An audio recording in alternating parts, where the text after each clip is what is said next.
Haya, natamani kushirikishe jambo moja ambalo pengine litakuwa ni msaada kwako, kwa sababu maandiko kama ambavyo yanatupasa ndivyo ambavyo tunapaswa kuyaishi. Ukisoma kwenye kitabu kile cha Mithali, ile sura ile ya 14 mstari wa 23, nasema katika kila kazi mna faida, bali maneno ya midomo huleta hasara. Sasa ni kwa namna gani huleta hasara?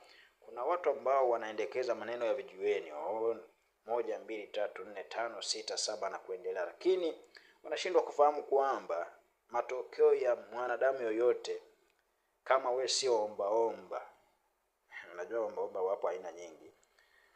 Kama we sio ombaomba, hakikisha unafanya kazi, kwa maana ya kwamba kazi ndio sehemu ambayo inaweza ikakupelekea wewe kufikia ndoto na hatima ya kila ambacho unakitamani.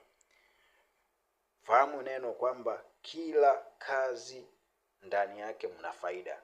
Hakuna mtu ambaye anafanya kazi yoyote pasipokuwa na faida. Kwa hiyo ukitaka kufikia kila ambacho unakihitaji kama sehemu ya ndoto zako, hakikisha unafanya kazi ambayo unaona kabisa itakufikisha kwenye hatima ya ndoto ya maisha yako. Huo ndio ushauri wa leo, wala sina kingine zaidi hapo.